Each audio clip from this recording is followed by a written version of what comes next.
மல்லை சத்யா உட்காந்து கண்ணீர் பட சொல்றாரு, எனக்கு நீங்க ஒரு பாட்டில் விஷம் கொடுத்தா கூட குடிச்சிட்டு இருப்பேன் நானு, ஆனா என்ன போய் துரோகின்னு சொல்றீங்களா சொல்லிட்டு அவ்வளவு கண் கலங்குறாரு. இப்போ மல்லை சத்யா சொல்றாரு இல்லையா, பட்டியலின மக்களையும் எங்களை ஒடுக்கப்பட்ட அதுக்காக இது பண்ணாருன்னு சொல்றியா? இல்ல, அவர் ஒரு வார்த்தை ஒன்று குறிப்பிடுறாரு சார், அதனாலதான் கேட்கிறேன். நீங்க எல்லாம் 30 வருஷம் கிடையாது, 300 வருஷம் ஆனாலும் எங்களுக்கு அடிமையா தான் நீங்க இருக்கணும்ன்றத சொன்னாரு. இதை எடுத்துட்டு போயிட்டு நான் சொல்றேன், அப்பவுமே வைகோ கண்டிக்கல. இப்படி நாயுடுல 25 பேர் முக்கியமா திமுக பொறுப்புல இருந்தவங்க கூட வந்தாங்க. அவ்வளவு இதுக்கு என்ன பதிலே அவங்க கேட்க விரும்புறது என்ன விரும்புறீங்க சொல்லுங்க. துரை வைகோ அவர்களுக்கோ இல்ல திரு வைகோ அவர்களுக்கோ ஒரு சாதி எண்ணத்தினால் மல்லை சத்யாவை இவங்க புறந்தள்ளுறாங்க அப்படின்ற குற்றச்சாட்டு உண்மை கிடையாதா? எல்லா ஜாதியும் தள்ளாரு. நாயுடுல திரும்ப பட்டியல் கொடுத்துட்டு இல்லையா, அது முக்குளத்தோரால அவர் வளர்ந்த ஒரு அரசியல் அவரையும் புறந்தள்ளி இருக்காரு. அவர் பிடிக்கலைன்னா எல்லா ஜாதி பொருந்தும், ஜாதி இல்லைங்க எல்லாரும் அவர் பிடிக்கலைன்னா எல்லாரும் பொருந்தும். வைகோ அவர்களுக்கு ஜாதி என்ன இருக்குதுன்னு சொன்னா நீங்க இல்லன்னு சொல்லுவீங்களா? நான் இல்லன்னு சொல்லி எல்லா ஜாதியும் புறந்தள்ளுறாரு. இப்ப நானே புறந்தள்ளிருக்கேன், நான் எங்கோ போயிருக்க வேண்டிய இல்லையா? நான் 54 வருஷம் அரசியல் இருக்கேன். இந்த வந்தோன்னு வைகோ சொல்லி என்னை ஏமாத்துறாரு. நான் எனக்கு அவர் விஷம் கொடுத்து நான் சாகலாம் இல்ல. பையன் 98 என்னுடைய அரசியலே அவன் தான் சார் கெடுத்தான். நான் இதை விட நான் யார்ட்ட போய் புலம்புறது? என்னுடைய நாசமா போச்சு. உங்களுக்கு ஒரு துரோகம் நடந்திருக்கு, ஒரு அநீதி இழைக்கப்பட்டிருக்கு. எனக்கு துரோகமோ அநீதியும் தானே மல்லை சத்யாக்கு இழைக்கப்பட்டிருக்கு. இல்ல, அதே அநீதி எங்கள் நடக்கும்போது இதே மல்லை சத்யா ஆதரிச்சார்ல, உங்களுக்கு நடக்கும் போதுதா எல்லாரும் அவங்க வைகோடு சேர்ந்து எல்லாரும் என்ன சொல்றேன்னா வைகோவால கொஞ்சம் கேளுங்க சார், கொஞ்சம் கேளுங்க. நீங்க கிடுக்கு பிடிக்க இந்த அநீதி வைகோ எல்லாருக்கும் செய்துள்ளார். அந்த அநீதி சொல்றது நான் அப்படி ஒரு 100 பேரை சொல்லலாம். உங்கள் வீட்டை பராமரித்து பாதுகாக்க அணுகுவீர் நிம்மதி property management. Voice of Tamil Nadu பார்வையாளர்களுக்கு வணக்கம். இன்றைய சிறப்பு நேர்காணலில் நம்முடன் இணைந்திருப்பவர் அரசியலாளர் திரு KS ராதாகிருஷ்ணன் அவர்கள். சார் வணக்கம். இப்போ மதிமுகவில் போயிட்டு இருக்கக்கூடிய மிகப்பெரிய பிரச்சனை மதிமுகவுடைய துணை பொதுச் செயலர் மல்லை சத்யா, அவருக்கு எதிராக அந்த கட்சியில மிகப்பெரிய துரோகம் நடந்திருக்கு. அவருடைய மகனுக்காக திரு மல்லை சத்யா அவர்களை திரு வைகோ அவர்கள் துரோகின்னு சொல்லியிருக்காரு. மல்லை சத்யா உட்காந்து கண்ணீர் பட சொல்றாரு, எனக்கு நீங்க ஒரு பாட்டில் விஷம் கொடுத்தா கூட குடிச்சிட்டு இருப்பேன் நானு, ஆனா என்ன போய் துரோகின்னு சொல்றீங்களா சொல்லிட்டு அவ்வளவு கண் கலங்குறாரு. அந்த இஷ்யூவை நீங்க எப்படி பாக்குறீங்க? ஏங்க, இதேதான் வைகோ சொன்னாருங்க. இதே வார்த்தையில வைகோ திமுக நீக்கும் போது சொன்னார். இப்போ வைகோவை பொறுத்தவரையிலும் என்ன சொல்லணும்னா, அவர் எங்களை போன்ற மூத்த தலைவர்கள் இருந்தாங்க. இந்த மல்லை சத்யா என்பவர் பேர் சத்தியமூர்த்தி சத்யசீலன்னு நினைக்கிறேன். இவர் திருப்பூர் ஒரு தொகுதியில 96ல சட்டமன்ற உறுப்பினராக இவர் போட்டி போட்டார். இவர் எவ்வளவு வாக்கு வாங்கினார்னு எனக்கு நீங்க பார்த்தா தெரியும். இவர் எப்படின்னா மதுராந்தக ஆறுமுகம்னு இருந்தார், மூத்த தலைவர் திமுகவில். அவர் மூலியமாக கட்சிக்கு வந்தார், அவருடைய இருந்தார். அப்படி இருக்கும் பொழுது என்னாச்சுன்னா, நீங்க உங்களுக்கு தெரியும், இந்த மதிமுக துவங்குறதுக்கு காரணம் என்னன்னா, வைகோ புறக்கணிக்கப்பட்டார் திமுக. ஸ்டாலினை முன்னிறுத்தப்பட்டார் கலைஞரால. அப்படி புறக்கணிக்கப்படும் பொழுது ஒரு செங்குத்து பிளவாக திமுக பிளவாகிறது. மல்லை சத்யாவை இவரால உருவாக்கப்பட்டவர். சுப்பிரவேலுன்னு ஒருத்தர் இருக்காரு, எக்ஸ்-எம்பி சீர்காழி சுப்பிரவேலு. அவர் ஒரு பொறுப்பு கொண்டு வாங்குங்கிற, அவர் தலித் சமுதாயத்தை சேர்ந்தவர், திமுக கலைஞருக்கு நெருக்கமானவர். அவருக்கு செய்யாம இவருக்கு செஞ்சார். சுப்பிரவேலே என்கிட்ட வருத்தப்பட்டார். என்னன்னு நான் மூத்தாளு, எனக்கு செய்யாம இந்த மல்லை சத்யாவுக்கு முக்கியத்துவம் கொடுக்குறாங்களே அவர் வருத்தப்பட்டார். சுப்பிரவேலு எக்ஸ்-எம்பி, திமுக எம்பி. அவருக்கு அவர் அப்படி ஒரு அடையாளம் இருக்குன்னு இப்பதான் சொல்லிதானே உங்களுக்கு தெரியும். ஆமா, நீங்க சொல்லிதான். அப்படிப்பட்ட கலைஞருக்கு நெருக்கமானவரு, அவர் முக்கியத்துவம் கொடுத்தவரு. அவர் மதிமுகவுக்கு அவர் முக்கியத்துவம் அந்த ஒடுக்கப்பட்ட மக்கள் சமுதாயத்தை சார்ந்தவர் தான். அவருக்கு கொடுக்கலையே. அவரே இப்ப சொல்ற பட்டியலின மக்கள் இவர் பாக்குறார், இவர் குற்றச்சாட்டு வைக்கிறார். நான் சொல்றேன், நான் வைகோ என்றால் நான் தான் சொல்லுவாங்க. கொஞ்சம் கேட்டுக்கிடுங்க, நான் தான் சொல்லுவாங்க. வைகோட்டை ஏதாவது செய்யணும் சொல்லணும் பண்ணுனா இவர் தான் சொல்வாருன்னு. அது திமுகவில் இருக்கும் போதும் சரிதான், மதிமுக துவங்கப்பட்ட தான். நான் எதுக்கு அவரை விட்டு இவ்வளவு நெருக்கமா ஏன் வரணும்? அதே மாதிரி அவர் சார்ந்த சமுதாயத்தை சார்ந்தவங்களை புறக்கணிச்சார். ஒரு உதாரணம் சொல்றேன், ஜெயலலிதா வடசென்னை சிட்டி எனக்கு கொடுத்தாங்க. எப்போ? 98ல ஜெயக்குமார், ஆமா, அவர் தான் அங்க அறிவிச்சுட்டாங்க. அறிவிச்ச பிறகு எனக்கு மாற்றி கொடுக்குறாங்க. ஏன்னா பிரபாகரன்லாம் எம்ஜிஆர்ட்ட ஜெயலலிதா அழைச்சி போய் எனக்கு அறிமுகம் 83 82 அறிமுகம் கொடுத்த சீட்டை எனக்கு கொடுக்க மாட்டேன்ட்டார்.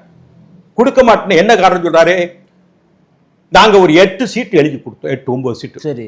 வட சென்னை எனக்கு, செங்கல்பட்டு மதுராந்த ஆறுபத்திற்கு, அதே மாதிரி தங்கவேலுக்கு தென்காசி தனித்தொகுதி, செஞ்சி ராமச்சந்திரனுக்கு திண்டிவனம், கண்ணப்பன் இல்ல கணேசமூர்த்திக்கு பழனி, தஞ்சாவூர் எல் கணேசனுக்கு, அதே மாதிரி திருநெல்வேலியோ திருச்சியோ கன்னியாகுமரி ஒருத்தருக்கு, வைகோக்கு சிவகாசி, இப்படி 10 தொகுதி கொடுத்தா. கடைசியில பாட்டாளி மக்கள் கட்சி, பாரதிய ஜனதா கட்சி, அதிமுக கூட்டணியில் இருக்கிற 5 சீட் தான் கொடுத்தாங்க. புரியுது. 5 சீட்டு கொடுத்ததுல வட சென்னை எனக்கு, திண்டிவனம் செஞ்சி ராமச்சந்திரனுக்கு, தஞ்சாவூர் எல் கணேசனுக்கு, இங்க கணேசமூர்த்தி பழனி, வைகோவுக்கு சிவகாசி. இது கையெழுத்து போட்டு வந்துட்டோம். அதிமுக ஆஃபீஸ்ல அறிவிக்கணும். அறிவிக்க போகும்போது கொஞ்சம் பேசணும், எல்லாம் உள்ள வாங்கன்னு எங்களை 6-7 பேரை கூப்பிட்டார். அதான் அவருடைய ரூம் இந்த பக்கம் இருக்கு. கூப்பிட்டு அப்பெல்லாம் சத்யாலாம் அப்போ ஃபீல்ட்லேயே கிடையாது, ஃபீல்ட்லேயும் கிடையாது. ஆமா, அப்போ கூப்பிடும்போது வடசென்னை அறிவிக்க முடியாது, ராதா நிற்க முடியாது சொன்னாரு. என்னடா இவர் தான் நிற்க சொன்னார் நம்மள, நம்ம வந்து சட்டமன்றத்துக்கு தான் தோத்தோம், மறுபடியும் சட்டமன்றத்துக்கு தானே போகணும் நம்ம நினைக்கிறோம். 2001 வர்ற அடுத்த தரத்து 2000. ஏன் இப்போ இவர் தான் நிற்க சொன்னார், தயார் பண்ணாரு, ஜெயலலிதா எனக்காக வேண்டி விரும்பி கொடுத்தாங்க அண்ணன். இல்ல 2 நாயுடு, அவர் ஒரு நாயுடு, நான் நாயுடு, ஜாதியை சொன்னார், 2 பேர் நிற்க முடியாதுன்னாரு. சரி, அப்போ கண்ணப்பனும் மதுராந்த கார்மமும் செஞ்சி ராமச்சந்திரன், அவர் வந்து அவர் செஞ்ச வேலையை பாருங்க, இவ்வளவு உட்கார்ந்து தாயகத்தில் அவர் தானே உட்கார்ந்து வேலை பார்க்கிறாரு. அவர் குடுக்கல என்ன தப்பு, ஜாதி பாக்குறீங்க, அவர் உழைச்சிருக்காருல, நீங்க வந்து வேற யாருக்கா உங்க மகனுக்கு உங்க தம்பி கொடுத்தா நாங்க சொல்லலாம். அப்படி சொல்லியும் அவர் எனக்கு கொடுக்க கூடாதுன்னு ஒரு பிளான்ல வந்து அப்பவே இந்த பையன் தலையெடுத்துட்டா. யாரு? மல்லை சத்யா. இல்ல சார், அவர் மகன் நிர்வாகத்துக்கு வந்துட்டா 98க்கு. என்ன நான் சொல்றதுல உங்களுக்கு கசப்பா இருக்கும்.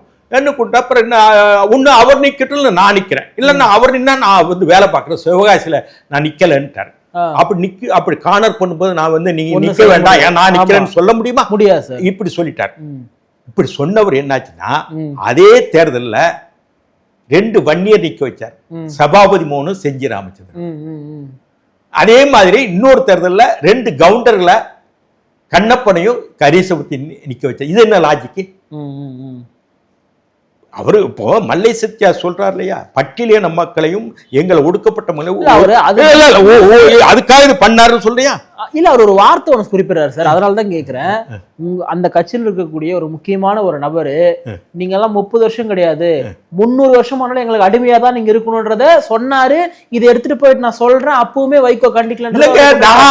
இவரை விட நான் அவருக்கு உழைச்சிருக்கேன், என்னை வந்து ஈஸியா வெளியே அனுப்புறாரு வைகோ. நான் 30 வருஷம் சார், நான் அவருக்கும் எனக்கு வந்து 70ல இருந்து கிட்டத்தட்ட 2001 வரைக்கும் இருந்திருக்கேன்.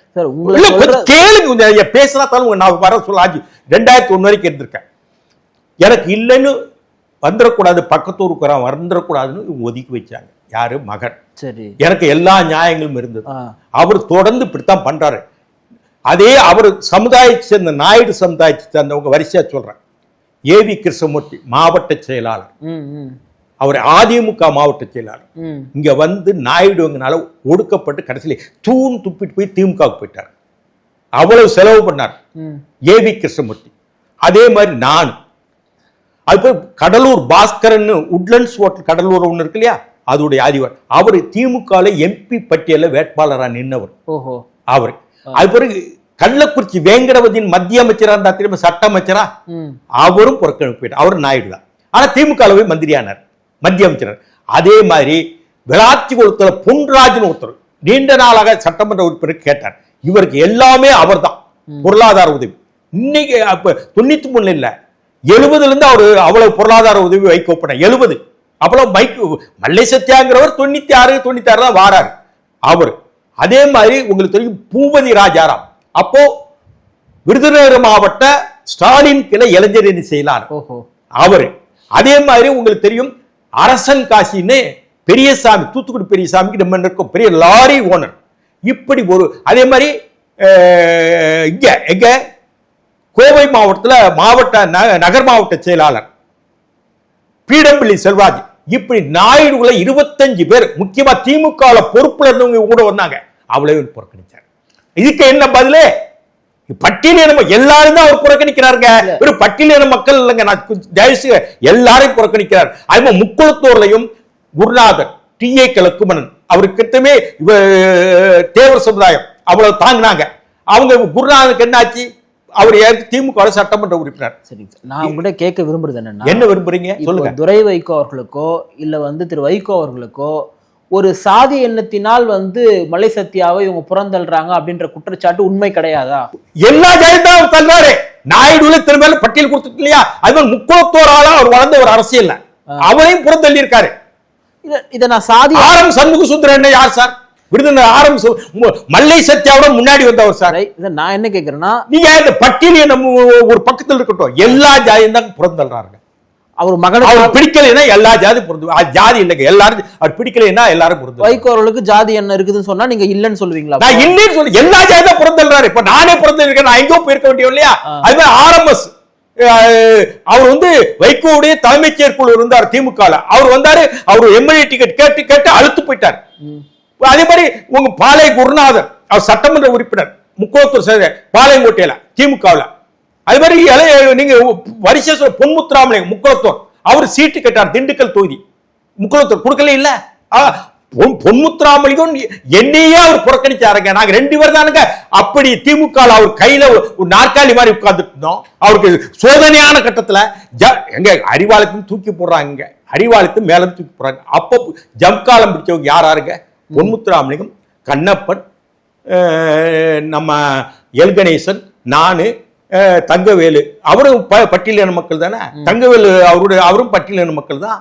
தங்கவேலு இப்படியான. நான் இன்னொன்னு சொல்றேன், தங்கவேலு இளைஞரணி செயலாளர், முன்னாள் அமைச்சர், அவரு ஒடுக்கப்பட்ட சமுதாயத்தை சேர்ந்தவர். கொஞ்சம் கேட்டுக்கிடுங்க, கொஞ்சம் கேட்டுக்க. அப்போ அவர் கட்சி தென்காசி தொகுதி தனக்கு கிடைக்கலன்னு திமுகவுக்கு போயிட்டார். பொன்முத்துராமன் கூட போயிட்டார். திண்டுக்கல் பொன்முத்துராமன் போயிட்டார். அவர் தான் இளைஞரணி செயலாளர், ஒடுக்கப்பட்ட சமுதாயத்தை சேர்ந்தவர். அவர் போன உடனே யாரை இளைஞரணிக்கு போடுறதுன்னு பேசிட்டு இருக்கோம் கண்ணப்பன் வீட்டில். இன்னைக்கு கண்ணப்பன் சாட்சி அதுக்கு. நம்ம ஆலிவர் ரோட்டுல கலைஞர் பழைய வீடு ஆலிவர், அங்க ஹவுசிங் போர்டு வீடு இருக்கு. தரைதளத்தில் அவர் குடியிருக்கிறார். யார்? கண்ணப்பன், முன்னாள் மத்திய மாநில அமைச்சர். அவர் போக்குவரத்துறை அமைச்சர் காரோட்டி கண்ணப்பன். அவர் வீட்டில் நானும் வைகோ, அவர் வேற யாரோ காட்டம்பட்டி எம்எல்ஏ ஒருத்தர் இருந்தார். இளைஞரணிக்கு யார் பொதுக்கு தங்கவில் போயிட்டாரேன்னு சொன்னோன்னே, ஆனாச்சு இங்கே இந்த பட்டம் வடபகுதிக்கு நீங்கள் கொடுங்க. நான் அப்போ அவரோட இருக்கிறேன். அப்போல்லாம் என் ஆலோசனை 98 வரைக்கும் ஆலோசனை கேட்பான். அப்போ சொல்லும்போது இந்த வடபகுதியில் மதுராந்த ஆறுமுகத்துக்குடியே வருவார், சத்தியசீலன்னு சத்தியமூர்த்தியோன்னு ஒருத்தர், அவரை போடுங்கன்னாச்சு. அவர் பேர் ஏதோ சத்தியமூர்த்தி. ஆமா, அதுக்கு பிறகு சத்தியா ஆகிறார், மல்லை சத்தியான்னு வருது. நான் தான் அவர் சொல்றேன் இளைஞரணிக்கு போட சொல்லி. சரி, நல்ல யோசனை சொன்னீங்க. ஏன்னா அந்த பக்கம் ஒரு பிஎல் கம்யூனிட்டி கொடுத்தோம், இங்க ஒரு பிஆர் கம்யூனிட்டி கொடுக்கலாம். ஒண்ணு நல்ல யோசனை சொன்னீங்க. நான் தான் அவர் சஜஸ்ட் பண்ணேன், இது கண்ணப்பன் வீட்டுல இளைஞரணிக்கு அவர் போடுங்க. அப்பதான் இளைஞர் மல்லை சத்யாவுக்கு தெரியுமா? அது எனக்கு தெரியாது. நான் அது இப்ப வைகோ இருக்காரு, கண்ணப்பன் இருக்காரு, கேட்டுக்கிடுங்க. நான் தான் சொன்னேன் அவர் வீட்டுல வச்சு. அப்போ அது வரைக்கும் அவர் ஃபீல்ட்ல வராதவர். இந்த 96 தேர்தல் முடிஞ்ச இல்லையா, எல்லா இடத்துலும் தோத்தம் இல்லையா. அங்க அப்போ 96 தேர்தலில் 180 இடங்களை போட்டிட்டோம். மதிமுக 180 இடங்களை போட்டிட்டோம். நாடாளுமன்ற சட்டமன்றம் அன்னைக்கு சிபிஎம்மும் ஜனதாதளம் கூட்டணி. மணிங்கிற ஒருத்தர் மட்டும் கன்னியாகுமரி மாவட்டத்தில் ஜெயிச்சார் சிபிஎம். அப்போ மதிமுக 180 சட்டமன்ற தொகுதியில் போது 5 பேர் தான் டெபாசிட் வாங்கணும். ஒன்னு வைகோ விளாத்தி குளத்துல 29,000 ஓட்டு. கோவில்பட்டியில நானு டெபாசிட், நான் 34,000 ஓட்டு. நான் தான் அதிகம், தமிழ்நாட்டிலே நான் தான் அதிகம், 34,000. அதுக்கப்புறம் சங்கரங்கோயில் தங்கவேலுன்னு சொன்ன இல்லையா இளைஞரணி, அவர் 29,000 டெபாசிட். வேடசுந்தூர் பாலசுப்ரமணியன் துணை சபாநாயகராக இருந்தார் எம்ஜிஆர் காலத்துல. எம்ஜிஆர் காலத்துல துணை சபாநாயகர் அதிமுக. எங்களுடைய ஆதரவுல குடைச்சிடத்தில் போட்டு அவர் டெபாசிட் வாங்க. இப்ப அதுக்கப்புறம் இந்த மல்லை சத்யா எல்லாம் அப்போ எங்களுக்கு தெரியவே தெரியாது. சத்தியசீலனோ சத்தியோ போட்டோம், மதுராந்தக ஆர்வம் சொன்னாருன்னா அந்த ஏஃபம். அப்போ பொன்முத்துராமலிங்கம் பெரிய பெரிய திமுக ஸ்டால்வார்ட்ஸ் அவங்க, பொன்முத்துராமலிங்கம், கண்ணப்பன், எல் கணேசன், செஞ்சி ராமச்சந்திரன், இப்படி பல ஆட்கள் வந்திருப்பாங்க இல்லையா, முன்னாள் அமைச்சர்களா இருப்பாங்க இல்லையா. அவங்க வெறும் 10,000 12,000 ஓட்டு வாங்கினாங்க. எனக்கு அதான் கடைசி வாய்ப்பு கொடுத்தார் வைகோ. அதுக்கு பிறகு 98 பார்லிமெண்ட் வாய்ப்பு ஜெயலலிதா கொடுத்த வாய்ப்பு. அதுக்கு பிறகு எந்த தேர்தல் நான் நிக்கலங்க. நான் எங்க போய் எழுதுறது? நான் 54 வருஷம் அரசியல் இருக்கேன். இந்த வந்தோன்னு வைக்க சொல்லி என்னை ஏமாத்துறாரு. நான் எனக்கு அவர் விஷம் கொடுத்து நான் சாகலாம்ல. எல்லா ஜாதியையும் அவர் புறக்கணிச்சுட்டாருங்க. நான் நிறைவா உங்ககிட்ட கேட்க விரும்புறது சார், இப்ப மல்லை சத்யா ஒண்ணு சொன்னாரு, எனக்கு துணை பொதுச் செயலரை கூட நீங்க போடாதீங்க, எடுத்துருங்க, எனக்கு வேணான்னு நான் சொன்னேன். அப்புறமா கூப்பிட்டு ரொம்ப நேரமா கன்வின்ஸ் பண்ணாரு. நான் ஆசைப்பட்டு ஒண்ணு கேட்ட ராஜ்யசபா எம்பி கேட்டேன், நான் ஆசைப்பட்டு அதை கூட அவங்க கொடுக்கலன்னு சொல்றாரு. இதை நீங்க எப்படி பாக்குறீங்க? ராஜ்யசபா எம்பி கொடுக்கக்கூடிய அளவில் மதிமுகவில் எம்எல்ஏஸ் இல்ல. போன வட்டம் வைகோக்கு ராஜ்யசபா என்ன எப்படி கிடைச்சதுன்னா, ஒரு சீட்டு தான் கொடுக்குற, 2 சீட்டு கொடுக்குறேன். கணேசமூர்த்திக்கு ஒரு சீட்டும் உங்களுக்கு ராஜ்யசபாவுக்கு போக நீங்க உடல்ல சரியில்லை, நீங்க திருச்சியில கேட்டார். திருச்சியில இதே திருச்சியில் தான் போட்டு கேட்டார். 2019 வேண்டாம், தமிழ்நாடு முழுவதும் பிரச்சாரம் பண்ணா போதும், திமுக வேட்பாளருக்கு உங்களை ராஜ்யசபா கொடுத்துட்றேன் சொல்லிதான் அவர் கொடுத்த 2 சீட்டு கொடுத்தாங்க. ஒன்னு ராஜ்யசபா, லோக்சபா. இப்போ இந்த விட்ட ஒரே சீட்டு தான். அவர் பையன் வாங்கின தப்பு தான் சொல்றேன். அத்த பையன் 98 வந்து என்னுடைய அரசியலே அவன் தான் சார் கெடுத்தான். நான் இதை விட நான் யார்ட்ட போய் புலம்புறது? என்னுடைய நாசமா போச்சு. நான் காமராஜாவா கோவில்பட்டி தம்பின்னு அழைக்கப்பட்டவன், எம்ஜிஆர் வக்கீல் சார் கூப்பிடுவேன், பிரபாகரன் என்னை அண்ணன் கூப்பிடுவார், ஜெயலலிதா KSR கூப்பிடுவாங்க, வைகோக்கு ஒரு கசப்பான நாட்கள் கூட இருந்தவன். நீங்க எக்ஸ்போஸ் பண்ணல துரை வைகோவை. நான் எதுக்கு எக்ஸ்போஸ் பண்ண? அவன் நான் தான் 2001 வந்துட்டேன் சார் வெளியே.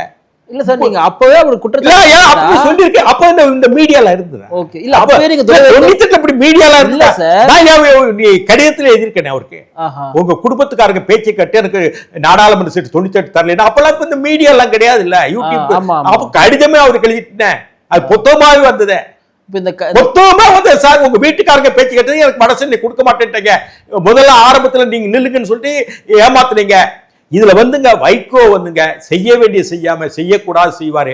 நன்றி அவருக்கு அந்தந்த நேரத்தில் தான் அவருக்கு. இதே மல்லை சத்யா, பொன்முத்துராமலிங்கம், நான், கண்ணப்பன், எல் கணேசன் இதே கஷ்டத்துல வைகோனால வெளியே வரும்போது அப்போ கை தட்டினார்ல, போயிட்டு வாங்க இவங்க எல்லாம் கட்சிக்கு விரோதிகள், போயிட்டு வரட்டும்னு கை தட்டினாங்கல்ல. அப்போ அதே தான் உங்களுக்கு நடக்கும். எங்களுக்கு இங்க இப்ப உங்களுக்கு ஒரு துரோகம் நடந்திருக்கு, ஒரு அநீதி இழைக்கப்பட்டிருக்கு. எனக்கு துரோகமோ அநீதி இருந்தாலும் மல்லை சத்யாக்கு இழைக்கப்பட்டிருக்கு. இல்ல அதே அநீதி எங்களுக்கு நடக்கும்போது இதே மல்லை சத்யா ஆதரிச்சார்ல, உங்களுக்கு நடக்கும் போதுதான் எல்லாரும் அவங்க வைகோடு சென்று எல்லாரும் வைகோவால கொஞ்சம் கேளுங்க சார், கொஞ்சம் கேளுங்க. நீங்க வந்து கிடுக்கு பிடி கேள்வி இந்த அநீதி வைகோ எல்லாருக்கும் செய்துள்ளார். அந்த அநீதி சொல்ற நான் அப்படி ஒரு 100 பேரை சொல்லலாம். அப்போ அதே அநீதி வந்து கிட்டத்தட்ட 2001 நாளா வெளியே போய் கலைஞருக்கு வந்து நான் உழவு சொன்னேன்னு சொல்லுவேன். அப்ப இதே ஆளுக்கு இவர் உழவு சொன்னாரு, இவரே எல்லாருக்கும் சொன்னார்ல, நான் என்ன உழவு சொன்னேன் கலைஞருக்கு? சார் நீங்க ஒரு கட்டத்துல எல்லாம் வெளியே வந்துட்டீங்க, ஆனா அந்த நபர் இவ்வளவு நடந்த உள்ளதானே இருக்காரு சார். அந்த நபர் வேற எங்கேயும் போற சார், அவருக்கு நல்ல கண்ணி எங்களை மாதிரி கண்ணின்னு இருந்தா சார் வைகோட துணை பொதுச் செயலாளர் அந்த பதவி நாங்க துணை பொதுச் செயலாளர் நினைச்சு பார்க்க முடியுமா? நான் இப்போ வல்லை சித்தா மேல உட்கார்ந்துட்டு இருக்காருங்க, அவரை விட சீனியர் ஆளுக்கு கணேசமூர்த்தி கீழே உட்கார்ந்தாரு, சைசித்தான் இருந்தாரு. கணேசமூர்த்தி 40 திமுக வந்த எம்எல்ஏ, அவர் கீழே உட்கார்ந்து. மல்லை சத்யா 96 வந்த பிறகு அவர் துணை பொதுச் செயலாளர் கொடுத்தா கூட சும்மா பேரு தானே கொடுத்திருக்காரு, ஒரு பெரும்பான்மை பேருக்கு இல்ல சார். அந்த நேரத்துல வைகோக்கு அவர் தானே சார் எல்லாம் இருந்தாரு. நான் இங்கெல்லாம் போகும்போது வைகோ நினைச்சாரு நம்மோடு நீண்ட காலம் பயணித்தவங்க நம்மோட வைக்க கூடாது சார், நம்மளை பற்றி தெரியும். நம்ம சாதாரண வைகோபாலசாமின்னு இருந்தால நம்மோட இருக்கும்போது இருந்த ஆட்கள் நம்மோட வேண்டாம். அப்படி போகும்போது அந்த ஆள்களை ஒதுக்கும் போது இவங்கெல்லாம் ஆதரிச்சாங்கல்ல, போட்டோம். இதெல்லாம் என்ன இருக்கு? வைகோ பெரிய அலெக்சாண்டர் பீட்டர்னு சொன்னது இவங்க தானே. நீங்க தான் கட்சி, அவங்கள போட்டோம். அவங்க நீங்க 1 அவங்க 0 சொன்னால்க்கு தானே இவங்க. இப்போ அதேதான் அவருக்கு வந்திருக்கு. புரியுதா? இது ஒண்ணு யாரும் பட்டியலினமோ வேற ஜாதியோ பார்க்க வேண்டாம். எங்களுக்கு என்ன அநீதி நடந்ததோ அந்த அநீதியை அப்பா ரசிச்சீங்க. இப்போ அதே அநீதி உங்களுக்கு நடக்குது. நீங்க 96 பிறகுதான் வந்தீங்க. நாங்களாம் அவரோட வைகோல 70-80 திமுக இருந்து அவர் சொல்ற ஜம் காலத்தில் கீழே போடும்போது நாங்க ஜம் காலத்தை பிரிச்சு அவர் காப்பாத்துறவங்க 93ல. நாங்க யார்கிட்ட போய் அழுகிறது? நான் சொல்றேன். இப்போ நான் இப்போ இதே மல்லை சத்யாவுக்கு மதிமுக வைகோ என்பதுதான் அவருக்கு ஒரு வெளிச்சம் கிடைச்சது. இல்ல அது உண்மை, அது வெளிச்சம் கிடைச்சு. எங்களுக்கு வந்து வைகோனால வெளிச்சம் கிடைக்கல. நான் ஏற்கனவே வெளிச்சத்துல இருந்தாலும் அந்த வித்தியாசம் பாருங்க. நீங்க வந்து 93, 94, 95 மதிமுக ஆரம்பிக்கும் போது இவருடைய நிலையை அன்னைக்கு இந்த மல்லை சத்யா என்பவர் என்ன நிலையில இருந்தாரு யோசிச்சு பாருங்க. Okay sir. அதெல்லாம் பார்க்கணும்ல, அதையும் பார்க்கணும். அப்போ வைகோ எங்களை எடுத்து இருக்கும்போது என்ன மாதிரிலாம் செஞ்சாங்க. இதே ஸ்டாலின் ஒன்று சொல்றாருங்க, நான் ஒரே ஒன்று சொல்றேன். ஸ்டாலின் என்ன சொல்றாரு, நம்மளை நம்பி வைகோ வந்துட்டாரு, திருச்சியில் எப்படியா ஜெயிக்க வச்சிருங்க அவர் மகனை அன்னு நேரிட்டு சொல்றாரு. நான் உன்னை நம்பி வைகோ உங்களை புறக்கணிக்கும் போது கலைஞரை நம்பி உன்னை நம்பி வந்த என்னை எவ்வளவு அசிங்கப்படுத்துனீங்க. இப்போ வைகோ உங்களை எவ்வளவு அசிங்கப்படுத்துறாரு. இது ஸ்டாலின் சொன்ன வார்த்தை. நம்ம நம்பி அப்புறம் எனக்கு என்ன பண்ணீங்க இருக்க? அதே துரோகம் தான். அதே துரோகம். எல்லா மதிமுகவும் திமுகவும் ஒண்ணுதாங்க. ஸ்டாலினும் வைகோவும் வித்தியாசம் இல்லை. கலைஞருக்காவது கொஞ்சம் மனசாட்சி இருக்கும். எப்பா நான் என்கிட்ட கலைஞர் ஒன்று சொன்னாருங்க, எப்பா நான் போறதுக்குள்ள உன் கடனை தீர்த்துட்டு போவேன்னாரு. அது என்ன அர்த்தம்னா, நான் உனக்கு ஒண்ணுமே செய்யலப்பா, நான் போறதுக்குள்ள ஏதாவது ஒரு பொறுப்பை கொடுத்துட்டு ஒரு நல்ல விதமா பண்ணிட்டு போவேன்ப்பா, அது வரைக்கும் வெயிட் பண்ணுப்பான்னாரு. இந்த வார்த்தை வைகோட்டு நான் கேட்டுக்கணா இல்ல, இந்த வார்த்தை ஸ்டாலின். அதான் அவருக்கு கலைஞர் மேல விமர்சனங்கள் இருந்தாலும் அது அவரு யோசிச்சு சொல்வார். என்கிட்ட இந்த சொன்ன வார்த்தை சத்யா. இன்னொன்னு சத்யா அவர் வளர விட்டார். ஆரம்ப கிட்டத்தட்ட 2015 வச்சு அவர் வளர்ச்சிக்கு வைகோ உரம் போட்டார். எங்களை அழிக்கிறதுக்கு உரமே போடல, தண்ணியே காட்டல எங்களை மாதிரி ஆட்களை. இதெல்லாம் எங்க போய் சொல்றது, எங்களுடைய கஷ்டங்களா? இப்படியாக இருக்கும் பொழுதுங்க இதை சீர்தூக்கி போகணும். மல்லை சத்யாங்கிறது அவர் கட்சிக்கு உழைச்சிருக்கிறார், இல்லைன்னு நான் சொல்லலை. அது அதே மாதிரி அவர் இவரோட பன்மடங்கு உழைச்சவங்க, பன்மடங்கு ராஜ்யசபாவுக்கு வைகோ போறதுக்கும் பிரபாகரன்ங்கிற நபரை ஒரு ஆளுமையை அறிமுகப்படுத்தி இலங்கை பிரச்சனையினால் அவர் தொண்டர்கள் திமுக தொண்டர்கள் ஈர்க்கப்பட்ட நான். அந்த அளவு அவர் வைகோ மல்லை சத்யால ஒன்றும் பண்ணலை. அவரு வைகோடால வளர்ந்து மல்லை சத்யா ஆனாங்களுடைய. இப்ப நாங்கெல்லாம் அவருக்கு உதவியா இருந்தோம், கரம் கொடுத்தவங்க. எங்களே நன்றி இல்லாம வெளியே அனுப்பிட்டார்ல. அப்ப 98 இந்த பையன் தலை எடுத்துட்டானே எனக்கு தெரியும். நான் கடிதமே எழுதியிருக்கேன். உங்க குடும்பத்தார் சொன்னதுனால எனக்கு வடசென்னை சீட்டு கொடுக்கல, நான் தான் அதிகமான ஓட்டு வாங்கினேன் 96ல உங்களை விட. அதுக்கு பிறகு எந்த வாய்ப்பும் எனக்கு வரலங்க. திமுகலையும் கொடுக்கல, இதுவும் கொடுக்கல. நான் எங்க போய் நியாயம் தெரியுது, என் கஷ்டம் தெரியல. 54 வருஷம் அரசியல் இருந்திருக்கேன். காமராஜர் கோவில்பட்டி தம்பின்னு கூப்பிடுவார். இவ்வளவு நான் சொல்றேன்னு இந்த மதிமுக நடந்த விஷயங்கள் யாரால இவ்வளவு சொல்ல முடியுமா? இல்ல, முடியாது. நான் சுருக்கமா சொல்லியிருக்கேன். இன்னும் எவ்வளவு விஷயங்கள் இருக்கு. நிகழ்ச்சியில் பங்கேற்று உங்களுடைய பல்வேறு கருத்துக்களை எங்களோட பகிர்ந்தமைக்காக நன்றி சார்.